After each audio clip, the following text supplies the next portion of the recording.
Rico McGee, another episode of the Ruler's Minute, man. I have a special guest, man. Good friend of mine, good friend of the show. This guy is Kendrick, the sports guy, host of the show, Kendrick Sports Hustle on YouTube. Kendrick, how you doing this afternoon? Man, I'm doing good, my good brother Rico McGee. I'm the only one that do it like that. That's my good Yes, brother. sir. I'm good, man. Glad to be on your show, brother. Man, Good. thank you, man.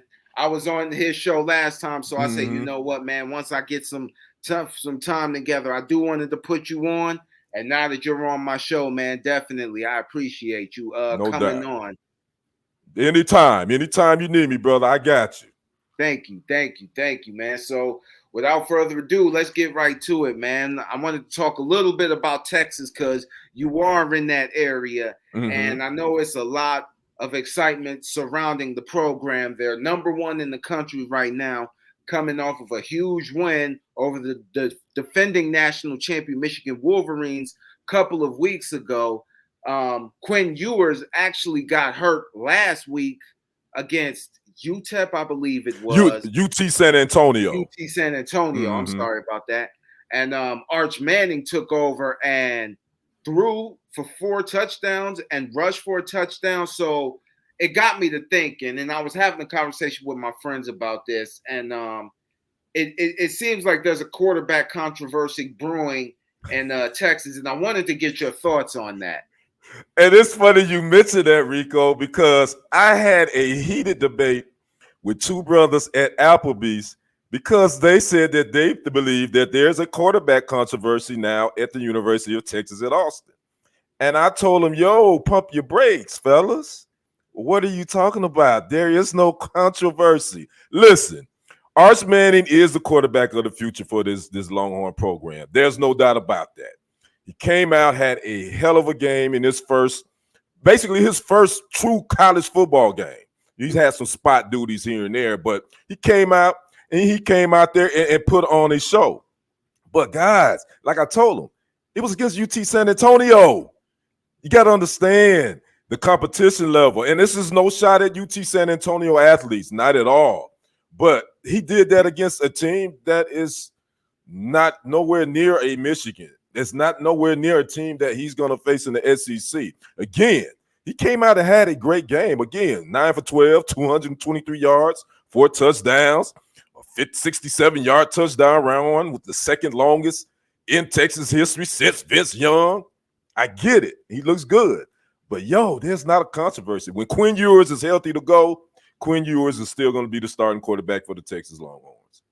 Okay. Now, with that being said, how do you think the fans feel? Because of the last name Manning, because of what Archie Manning did, because of what Peyton did at Tennessee, because of Eli at Ole Miss, and just the prestige that Manning holds, not just in college, but the National Football League.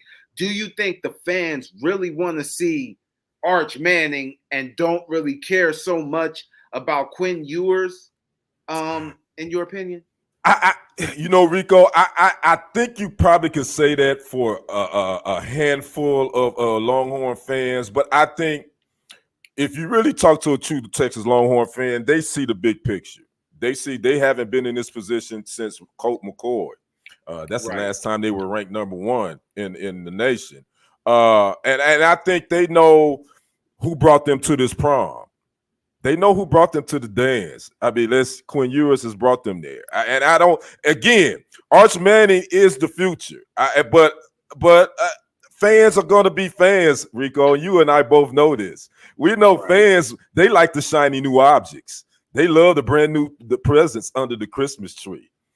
And then they like to throw the one that's brought them there. They like to throw them old toys away, which is, that's one of the analogies I use. But yeah, you probably got people in Austin that's probably going back and forth and want to see Arch Manning. But I would say, don't have a knee-jerk reaction. Again, great performance by the young Manning. The young fella did his thing, but he hadn't seen no SEC competition yet either.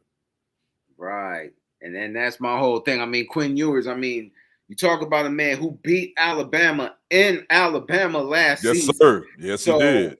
led his Yeah. team to the college football playoff. Mm-hmm. Very close game last year. Probably was They should have beat Washington with some. Probably should have. Yeah, they Yeah. definitely should have beat Mm-hmm. Washington. Couple of plays short of a national championship appearance. Probably their first since they beat USC in 05-06. Right. And Mm-hmm. I think Quinn Ewers is still, well, depending on if he could get back healthy in time, I think Quinn Ewers could be potentially a Heisman candidate. I know Right. he was one of the front runners in Right. the preseason. So Mm-hmm. I know a lot of people are still high on Quinn Ewers, but it's always that one group of fans that's, ooh, Arch Manning. No, Manning, Right. Manning. Right. That Right. Manning just sends Mm-hmm. goosebumps down everybody's spine. So Mm-hmm. that's the reason I wanted to talk to you and I wanted to ask you. Now, this is not a trap game. I think Texas is going to go in and take care of business tomorrow. Then you got Oklahoma and the Red River rivalry. Right. Do you think that this Oklahoma seems like a trap game? And I'm not trying to overlook who they're playing tomorrow, but Right. they're playing Oklahoma. Hold on, I forgot what week they're playing. October 12th. Yeah, October 12th because they got a bye after. Yeah, they won't play. Yeah, they got a bye after next weekend. Then it's the Red River rivalry after that. Yeah. Mm-hmm. So how do you think should Quinn Ewers not be ready by then? How do you think Arch Manning will fare against Oklahoma and that defense? And it seems like Oklahoma always gives Texas hell in that game. Well, yeah. The last 2 years, Oklahoma has took it to them. You know what I'm saying? I think this. All the reports I've read that Quinn Ewers most likely is going to be available for that Oklahoma game because he's not going to play tomorrow. I mean, it's tomorrow. So, but the Longhorns again, like you say, they shouldn't overlook this. Louisiana Monroe team tomorrow. But I think this is going to be a good test for Arch Manning because I think this will give him an opportunity to get reps. The more reps you get, even though it's University of Louisiana Monroe, you want to go out there and win the game, but you also want to look at it as for Arch Manning to get, again, more reps just in case that oblique. I don't know much. I'm not a doctor, so I know Quinn Ewers has his oblique thing. That can be uncomfortable when you stretch and you try to throw a pass. So I don't know how long that injury takes to heal, but I would think he would be ready to go come Red River rivalry. And I think Texas is really want to be all hands on deck against this Oklahoma Sooner team because last couple of years, the Sooners, they done kind of, I ain't going to say embarrassed them, but Texas let one slip away 2 years ago. They were up beating their ass at halftime, and they came back, and Caleb Williams, took Oklahoma, and they got the win. And then last year they lost. So again, and then this is going to be their first matchup in the SEC. So that's going to add a little bit more spice to it as well. So I think Texas got to be on clicking on all cylinders. So they definitely want to go in the SEC play on a high note. Okay. Now, one last question regarding Texas. How does Texas fare out the rest of the season? Because after Oklahoma, you got Georgia, which is probably going to be the game that defines your season, obviously. How do you think Texas should fare, given the schedule that they have this season? I think they'll do well. I think their two toughest games are coming in October. Definitely it's going to be Oklahoma and Georgia. I don't know if do they play Alabama. I don't think they don't play Alabama. That's what. So October is going to be a very important month for this team. I think they're going to fare well. I think Georgia still is the team to beat in the SEC, in my humble opinion. I still think all roads lead through Georgia. And somehow it probably leads through Alabama too. But Texas is going to have a little bit of say-so in their first year in the SEC. And I think this conference is getting ready to flex their muscles, especially when you talk about this 12-team college football playoff that's coming up. I wouldn't be surprised as you get 5 teams from the SEC in that college playoff. You know what I'm saying? So I think Texas is going to fare well. Will they continue to be the top team in the nation? I don't think so. I think they're gonna catch a loss or two here down the road, so they won't finish number one. But at this point, I think Texas is a team to be reckoned with. Okay, Exactly. So just be on the lookout for Texas. Switching gears now to the National Football League. I know you are a diehard Packers fan, and the first couple Hey, of weeks, hey, it's always a good day to be a Packer fan. And a hey, good night. You know what you feel me? yes, Okay. sir. You got a game in Tennessee this weekend. How do you think Green Bay should fare, and any status on Jordan Love? The latest I read on Jordan Love, man, he's actually questionable for Sunday's game, but he's probably not going to play. If I was Matt LaFleur, I was sitting. No need to risk that. That's an MCL sprain. Let the young fella get a little healthy. As far as going to Tennessee, the storyline with this game, in my opinion, is the quarterback that they traded away, Malik Willis. He's in his third year. The Titans picked him, I believe, in the second round 3 years Yeah. ago. Uh, will he, what type of game will he play? And I said this on my show last week. This is what I think every fan probably for the Packers would say this. We just want you to drive the bus, Malik. You ain't got to steer off the GPS. Matt LaFleur and gave you the directions to where we going. You just drive the bus. We don't need you to do more than you need to do. We saw that against the Colts last week. But this is an interesting matchup because I was reading some things, and believe it or not, the Packers defense against the run is right now is 21st in the league. Against the pass is 26th in the league, and it's 27th in total yards allowed. So right now, the Packers defense it's not faring well. But again, we only 2 weeks in. I don't want to have a knee-jerk reaction. They have a new defensive coordinator, Jeff Hafley, who came from Boston College. So you're still trying to learn the defensive scheme and all that stuff. But on the offensive side, I think for the Packers right now, until Jordan Love comes back, got to lean on Josh Jacobs. Who's questionable, but he's going to play. Got to lean on the run game, and we got to lean on the offensive line and the defense. Got to get some takeaways. They lead in the NFL right now with interceptions with 5. So if we can continue to get takeaways on the defensive side of the ball and run the football like Jacobs have ran it the last couple of games, he's went over 100 yards. I think we could go into Tennessee and get that W. Okay, now. Week 1, you did a pretty good job containing Jalen Hurts and Anthony Richardson over the first in week 2. So the Titans' offensive line hasn't been the greatest through the first couple of weeks. How do you expect that defensive line to attack and get to the quarterback? And I'm glad you brought that up, Rico, because we only have, I think, like 2 sacks right now.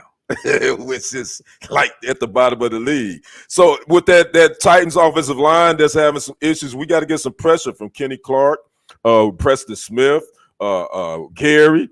We got to get some pressure on his quarterback. And we all know that the quarterback and the head coach for the Titans, Will Levis, the head coach didn't he ain't too much he ain't liking his quarterback right now.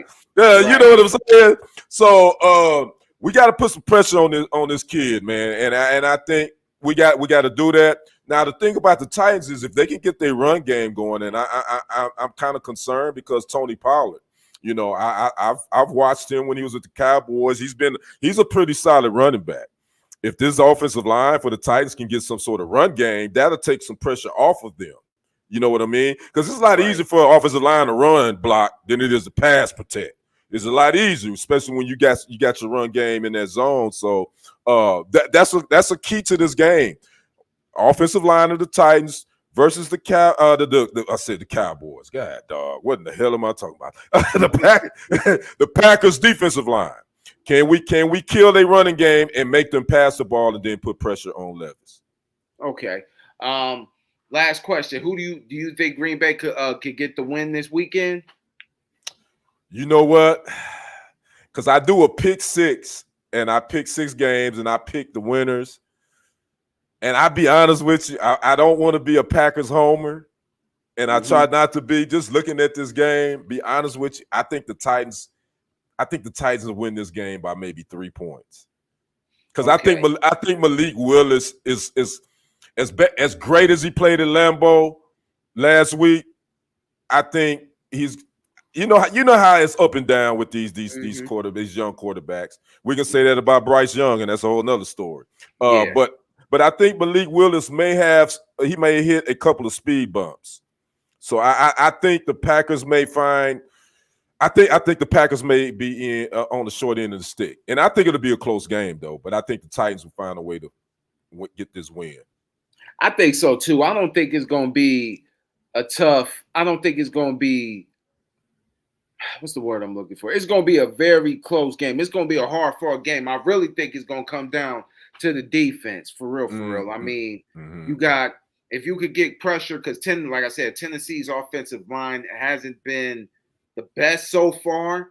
I think if Green Bay could, muster up not muster up, but find some chemistry, find a way to get to the quarterback, man, they should be able to, get a couple of solid stops.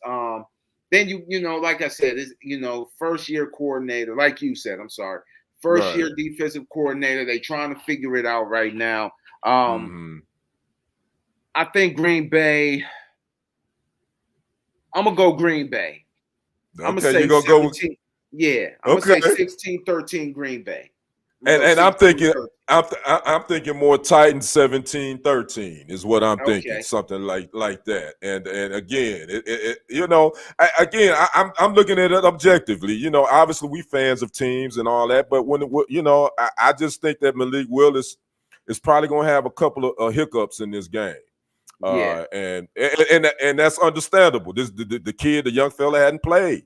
He hadn't played a lot of football, in the 3 years. But if the Packers' run game can stay consistent with Josh Jacobs, and we can kill the clock, time of possession, I think that's going to be a key too in this game. The team I think that holds the ball the longest most likely will win this game.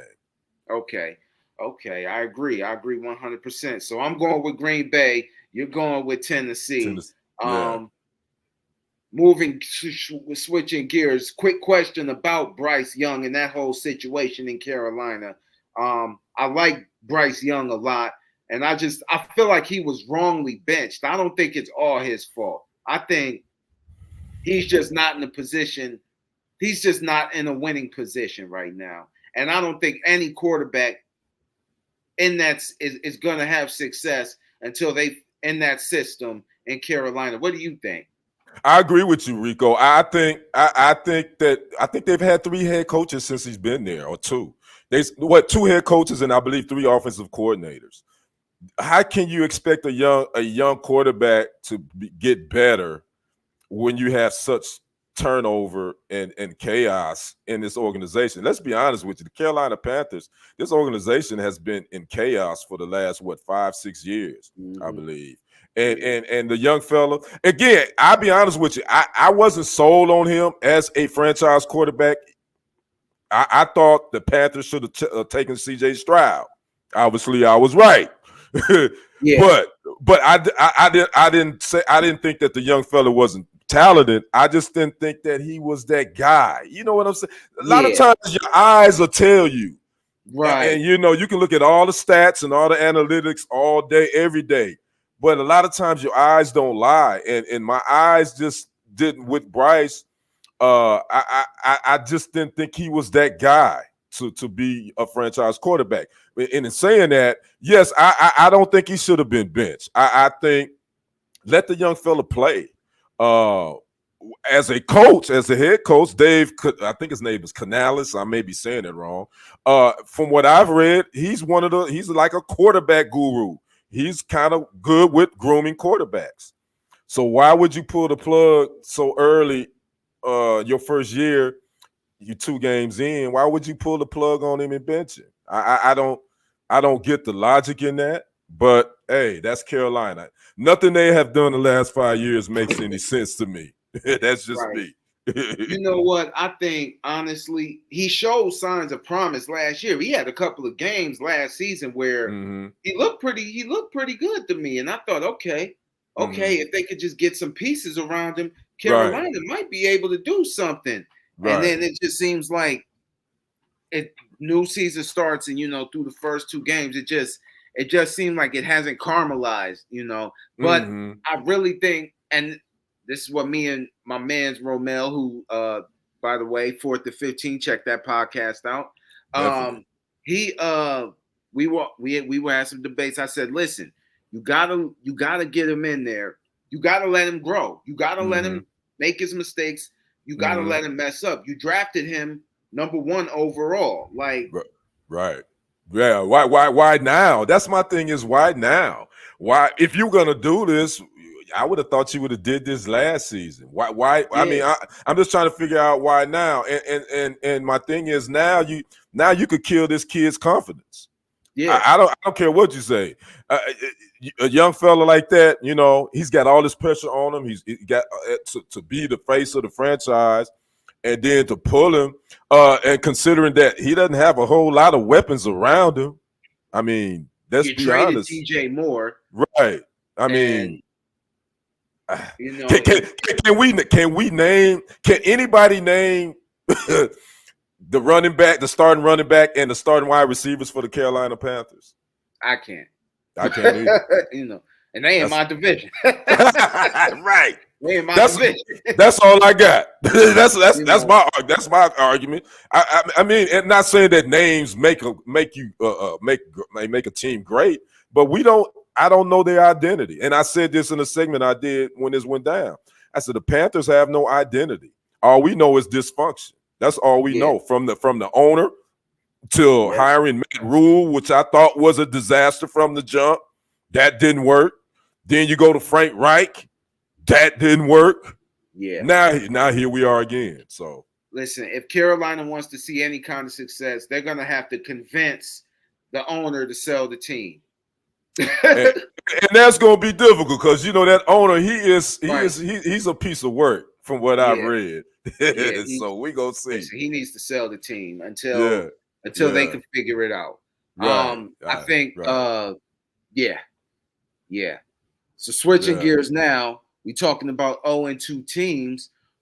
What team are you most disappointed in? What team did you have high expectations for?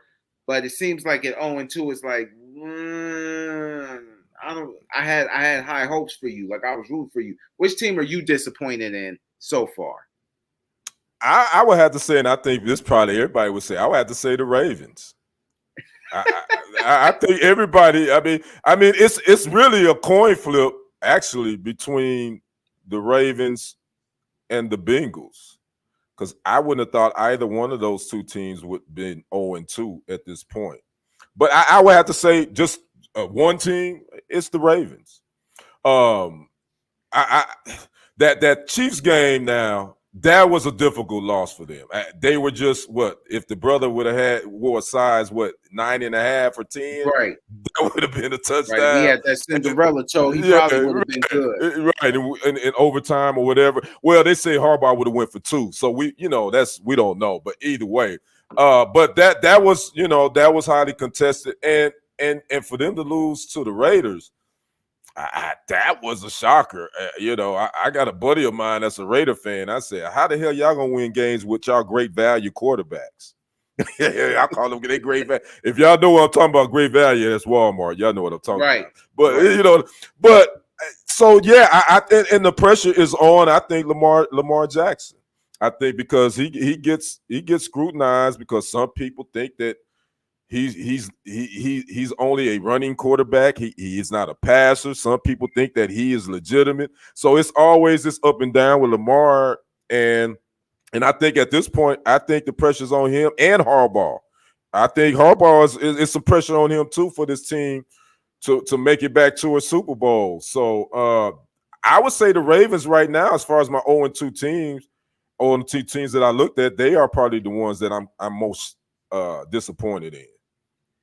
You know what? Honestly, I'm gonna say Jacksonville. Really? Jaguars. Yeah, I mean, okay. I thought Trevor Lawrence would. I thought maybe maybe Trevor Lawrence just hit a little rough patch last season. Team was banged up. They was on a roll, then just went on a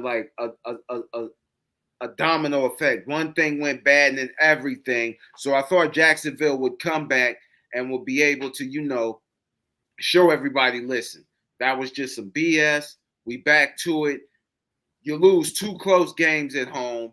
Not at home. I'm sorry. You lose 2 close games. Week 1, you lost, and then you lose to a very good. Don't get me wrong, a very good Cleveland Browns team. But you had an opportunity to take the lead and win the game, and then you blow it.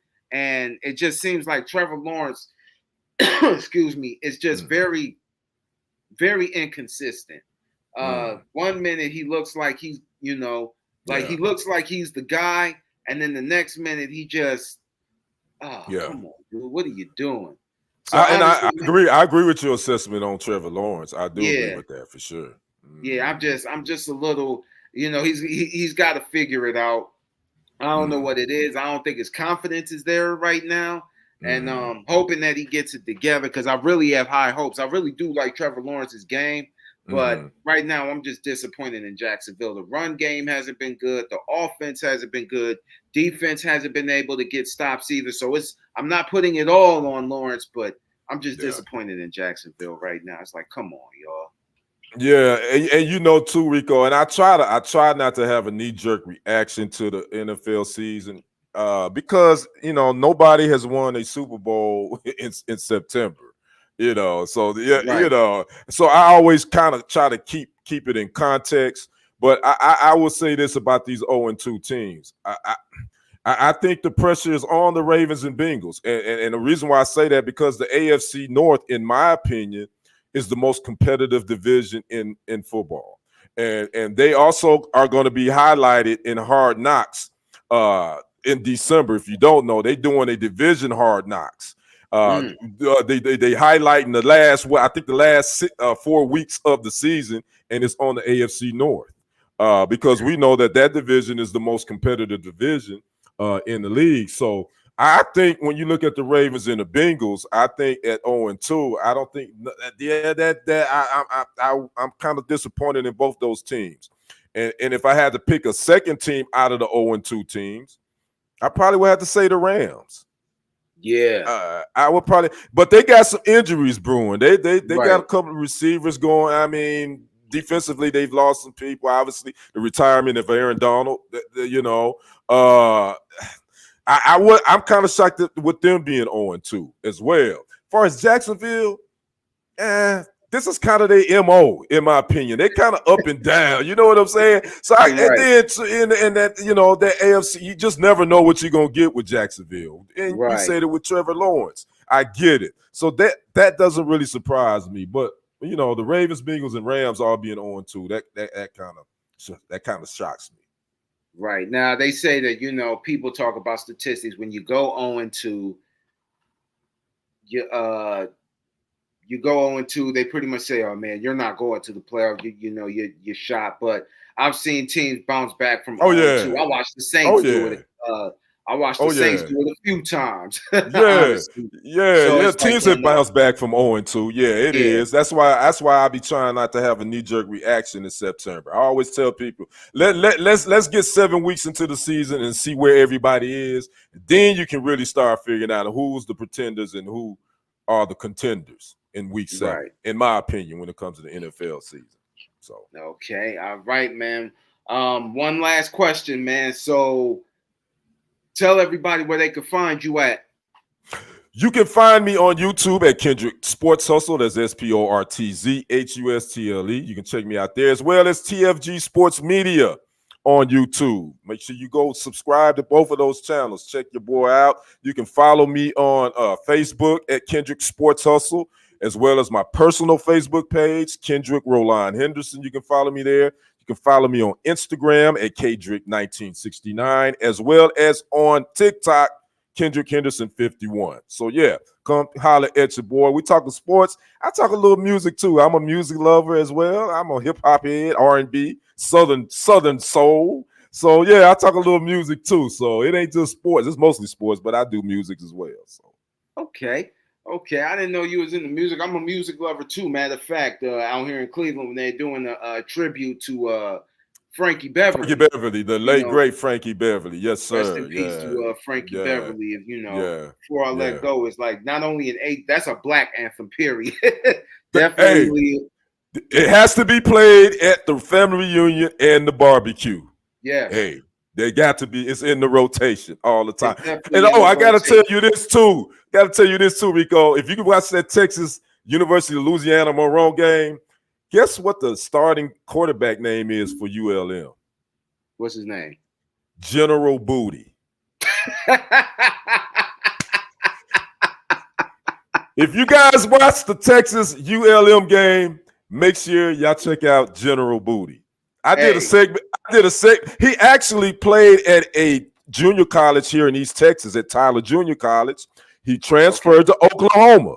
He was at Oklahoma a couple of years back. Then he transferred from there to ULM. And I did a segment on him because when I saw his name, I was like, General Booty. Oh, I had some fun with it. I had a couple of one-liners I used. But anyway, General Booty is the starting quarterback for University of Louisiana Monroe, who will play Texas tomorrow. And that game is actually on the SEC Network on ESPN Plus. If you got ESPN Plus or SEC Network, you can check it out. I think it's 7 o'clock, 6 o'clock, one of those. I can't remember the start times. I know it's 8. I think it's 8 o'clock Eastern time. So it's 7 o'clock Central time because I'm Central. Yeah. So you're right. There you go. Got it. Okay. Yes, sir. Yes, sir. Kendrick, man, thank you so much for joining the show this week, man. I really appreciate you. Oh, man, I appreciate you, brother. We got to stick together. Us small sports channels, we trying to get it done. Yes, getting it done. Sir. I appreciate you, bro. Man, I appreciate you, man. I'm Rico McGee. We out of here, and as always, we will see you in a minute.